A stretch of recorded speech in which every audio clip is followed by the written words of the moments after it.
stormy seas and lost souls. Who is it? She's dreamt of this before. It's coming. Is it? Is it? Is it? They say dreams are visions of our memories, thoughts and fears, as seen by our inner eye.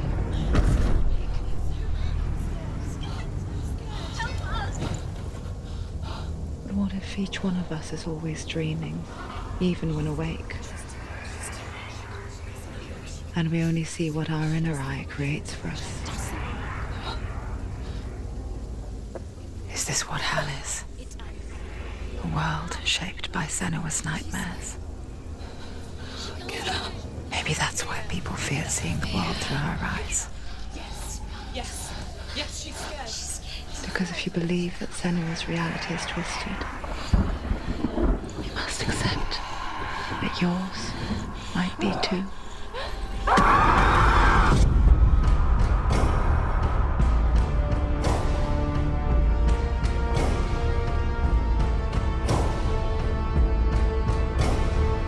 Hellblade: Senua's Sacrifice is a video game about Senua, a Celtic warrior on a vision quest into Viking territory. But what sets our hero Senua apart is that she suffers from severe psychotic mental illness. He knows she's getting closer. He can feel her coming closer. She's getting closer. They're watching. The original idea for Hellblade was to create a classic hero's journey, a journey of suffering, but one where the fantasy world is not another planet or alternate universe, but a world that is constructed in Senua's mind. But to do so would mean putting psychotic mental illness at the center of the experience, a subject that is still considered taboo, and a challenge that was both terrifying and exciting in equal measure. In Hellblade, the starting point was a newly discovered Celtic goddess called Senua in Ashwell, Hertfordshire. When first discovered, her name was thought to be Senua, a name which I liked and kept. I wondered if Senua might have been a Celtic warrior like Boudica who stood up to the Romans.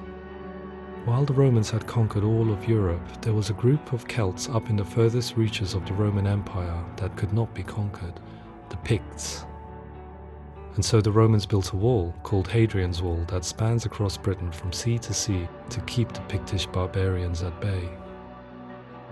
The Picts were known for their war paint, painted on with woad, and their matted hair clumped with lime. And so Senua would be a barbarian Pict in this image. What's your name? Senua. I haven't seen you before. I don't leave home much. Oh, Zeno's daughter. I have to go. Wait. Orkney is off the coast of Scotland and was inhabited by the Picts, steeped in history and mystery, and so I made Orkney Senua's home and set the stage for a crisis. In the late 8th century, the first Vikings landed on the Orkney Islands. The population of the Picts crashed thereafter, replaced by the Norsemen of the 9th century. Were they wiped out? We don't know for sure, but it would seem likely given the reputation of the Vikings. The Northmen's brutality is legendary. High-ranking leaders and chieftains of the tribes they conquered were often offered as sacrifice to their gods. The most brutal of these sacrifices was known as the Blood Eagle. I imagine Senua as a young female warrior who returns home from exile to find her partner, Dillion, brutally sacrificed to a Norse god by these hellish warriors from a faraway land. I imagine the horror of this moment and how it would have dragged her deep into mental torment.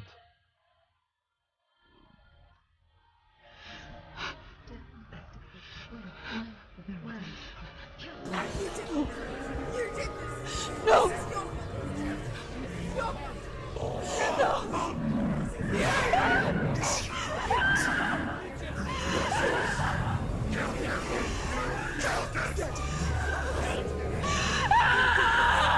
I came to learn that the Celts had a sophisticated and nuanced perspective on the nature of mental disorder. One term they used was Gelt. A Gelt is a man or woman who has been driven mad by a curse, battle trauma, or grief. The Gelt would take to a life in the woods in search of penance, punishment, and purgation. And so Senua became a Gelt, cursed by darkness, looking for redemption in the wilds. Another word the Celts used in reference to mental disorders was truth, meaning fool, or Liar. one who utters the words of God. They tell of the mad sinner who flees battle into exile and takes on a beastly nature, growing feathers on his body. The character called Truth in Hellblade is based on a little-known person called Findan, an 8th century Irish Celt who was captured and enslaved by the Vikings, but eventually escaped to Orkney where he became a monk. I will tell you my stories of hell, if I may walk with you. Upon meeting Senua, it would be his stories that fuel her quest deep into their world of gods. The Northmen say the world will come to an end. The sun will grow black, the earth will sink into the sea, the stars will disappear, fire and water will meet, flames will play against the sky, the heavens and earth and all the world will be burned, all the gods will be dead, and the warriors of Valhalla and people everywhere. Senua, prepare yourself for Ragnarok, for it is nigh. So the stage was set for a new adventure, a journey into the Norse underworld called Hell, a vision quest fueled by madness and myth, a fantasy that was created by Senua's own mind, and one that we would experience through her eyes. This is your mission. This is your quest. There is nothing else left. To make a game about a warrior with psychotic mental illness as its central theme was fraught with danger. Mental illness, such as psychosis, is still taboo and rarely acknowledged in a century of cinema, never mind the new medium of games. Where it does feature, it often conflates psychosis and psychopathy associated with a lack of empathy. It is unfortunate that these two words sound so similar that they are used interchangeably in media. I must admit that I didn't have to look very far to discover my own ignorance of the subject. So we reached out to Paul Fletcher, psychiatrist and professor of health neuroscience at University of Cambridge.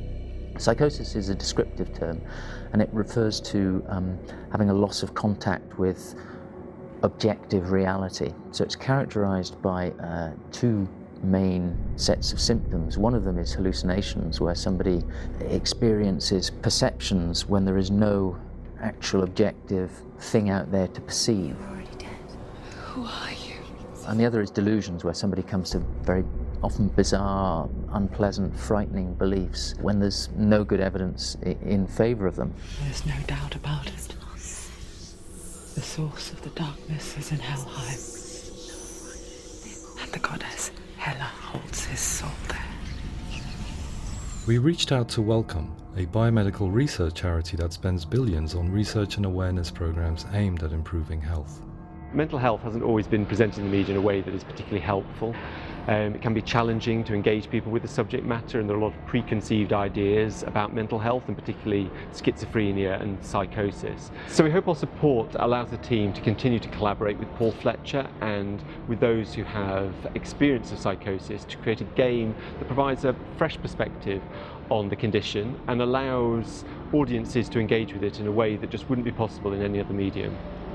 What started out as a brief consultation convinced me that we were only scratching the surface of an immensely deep and interesting subject that could enrich and change the very nature of the game. That's cool. Thanks so much for coming here. Pleasure. Thanks. It's really interesting for me. I'd love to be involved. I think it's fascinating.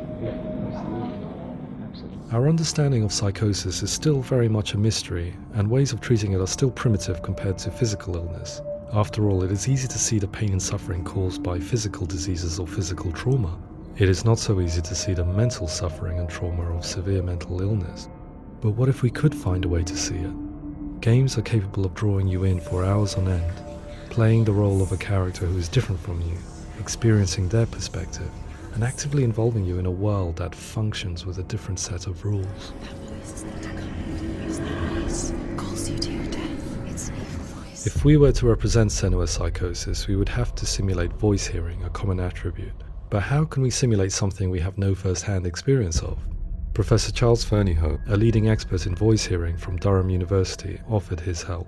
Hearing voices is an experience that is usually associated with severe mental illness, and crucially we know that hearing voices is a part of ordinary life for many people who don't meet the criteria for mental illness.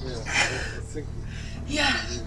Oh, that's not him in real life. We know voices vary according to where they appear in space. Voices can appear far away in the distance, they can appear right there in your ear, they can seem to be coming from inside your head.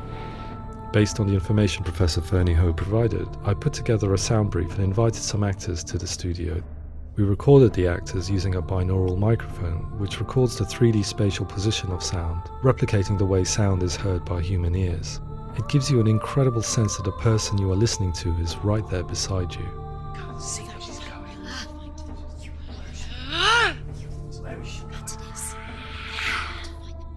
Rachel Waddingham from the Voice Collective came to our studio with 2 young voice hearers to speak to our team.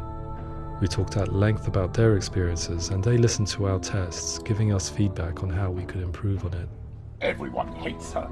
She's cursed. It's very hard to represent what this experience is like, partly because it's such a personal, intense, emotional experience.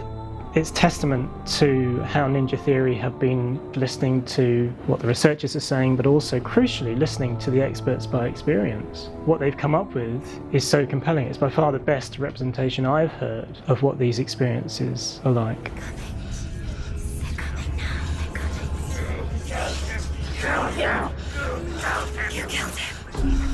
Other common attributes of psychosis are visions and flashbacks. We met with Recovery College East, who work with and care for people recovering from severe mental disorders. A group of service users gave us their first-hand account of what they experience. Sometimes when the visions or what we're seeing is too much, we become small until eventually we perhaps don't see anything. The people we spoke to, the stories they told, were fascinating, harrowing and mind-boggling. The reality of what people experienced was vivid, far exceeding what I could possibly have imagined. We went away itching to represent some of these visions and flashbacks in the game. Hands will know my heart is so, love is so far away. Don't you know how I wanna feel deeper? I could never know how you grow, all these days are killing me. Now I see deep in me insanity does unfold. I just wanna feel deeper, deeper. I just wanna feel deeper, deeper.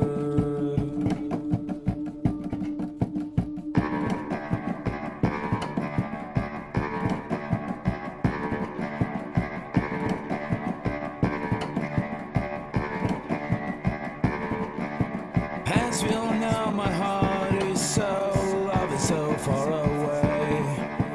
Don't you know how I wanna feel deeper?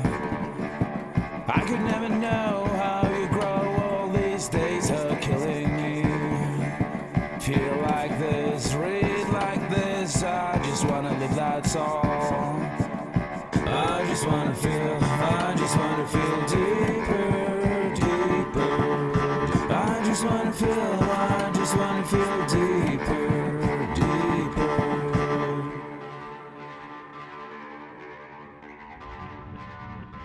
To refine our work, we continue to hold meetings with Recovery College East over the course of a year and a half, showing them what we had achieved so far and refining the in-game representations based on their feedback. With their help, flashbacks, visions and changes in perception were woven into the story and gameplay of Senua. The students that are involved in this project are incredibly excited about being involved. They have described the experience as being important because it values their lived experience and shows that despite what we have been through, all of that experience becomes valid, that actually it's something that we should all be talking about. The experiences described range from beautiful to frightening beyond comprehension. I heard of a girl who has to live with an angry voice screaming at her, slamming on her doors and walls 24 hours a day. I met someone who would often see hanging corpses in a room, so real that she would sometimes try to rescue them. The panic and fear that comes with such visions is entirely understandable, and it can be a living horror for some. Worthless, weak, pathetic. Go on, feel sorry for yourself, because there's no one left to do that for you. I was urged by one fellow that we should not shy away from showing this horror, and so I was perpetually torn in making Hellblade. Had we gone too far with our representations or not far enough? broken and lost. Just like your soul. Come on.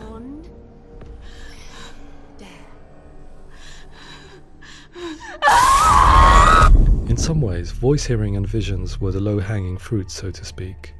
There's another aspect of psychosis that is much harder to explain, but one that I think video games are uniquely able to represent, which are often called delusions.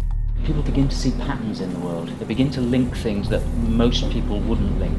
Most of the things that we might think would be coincidence or, not worth commenting on. Nevertheless, that might have a particular salience or importance for them. One individual described how everyday words, sounds, colours and objects were steeped in meaning to him, forming a strange and sinister puzzle that he was determined to solve but could not quite get to the bottom of. It's not just brain dysfunction. It's not like the system shut down. It's actually an incredibly creative process. The person creates a world populated with voices and phantasms and terrors, and they're completely immersed in it. They believe in it. We often invite people into the studio to play the game. In one of our playtests, they played through much of the game, making associations between runes, secret messages, and the threat of darkness that stalked them. There are many things that happen in the world of Hellblade that make perfect sense within the context of Senua's mind. The dark rot that's killing her slowly from within, the secret runes of the gods that block her path to Helheim, and strange associations that exist in the game to confuse you.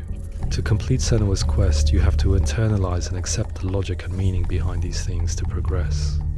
Afterwards, they said that they didn't see much evidence of mental illness in the game. People with delusions of all sorts would argue the same thing, that they are not aware of their experience being abnormal in any way. I need this sword. It's important. Representing perception changes and thinking patterns within Hellblade gives us a set of symptoms common in psychosis. But people with lived experience were keen to emphasize another point, that it is wrong to define a person by their symptoms. Quite often, the illness comes not from the symptoms, but from the stigma, isolation and mistreatment that comes about from the rest of society. They say that I'm cursed. What if they're right? I needed someone to portray Senua, someone who could believably internalize her suffering.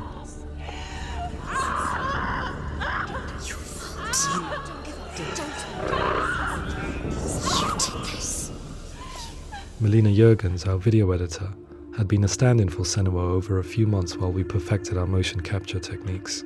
Without realizing it, she had already auditioned for the role, and I knew her well enough to know that I didn't have to teach her to act, but to relive her own internal pain. As often is the case, those who have suffered mental anguish are never far from us.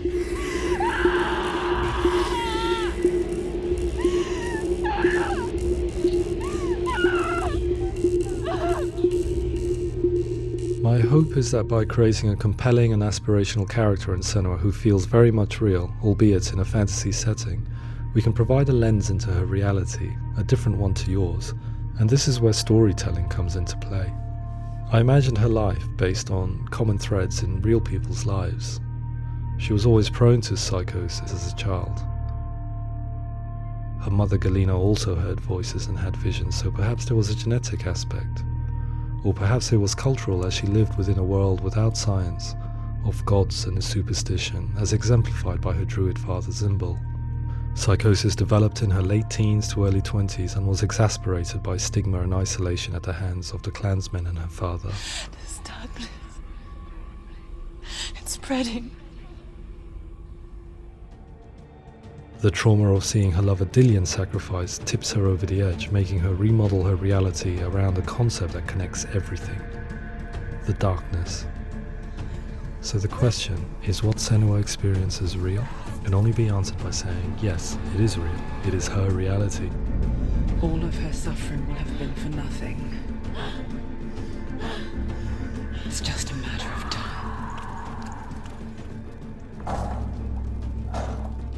Towards the end of the project, service users and professionals that had collaborated with us were invited to see the near-final game. It was a chance to see if the game had reflected their views or if it had misrepresented them. For me, being involved in especially developing Senua's character has been really important, and being able to bring in my perspective and what I see and what I hear and having that built into the game has been a real privilege.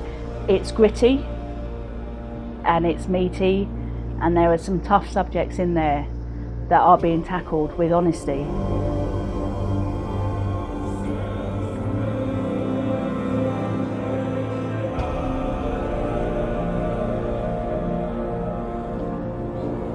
I was blown away by it today, absolutely blown away. It was just fantastic to get the opportunity to use our lived experience in a very creative way. There's nothing tokenistic about the work we've put in. It feels like we've been listened to, things have been taken on board, and I think there was a lot of realism in the game itself, and it feels very authentic.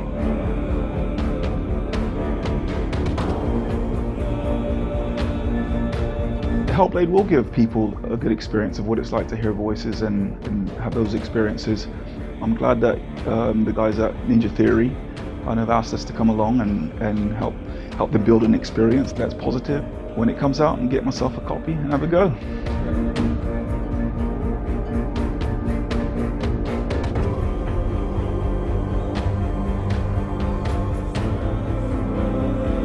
I think all the way through I was really inspired by how the conversations have translated into the game in a way that I think I didn't imagine was possible. So wonderful, really wonderful.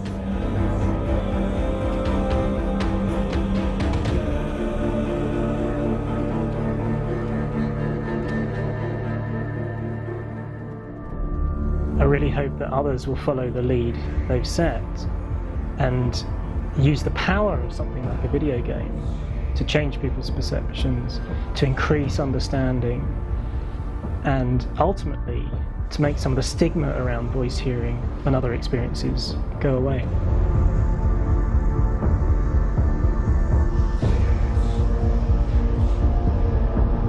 For me, it was really exciting to see something that I explore scientifically being represented so beautifully in a character who's trying to penetrate the mysteries of the environment in which they've been placed, with all of this strange uncertainty and noise and conflicting information that they're getting. I'm very excited by this way of trying to represent mental illness, because I think it actually might be offering us insights that we wouldn't get from pure scientific explorations, and actually giving us quite an empathic view of what it might be like.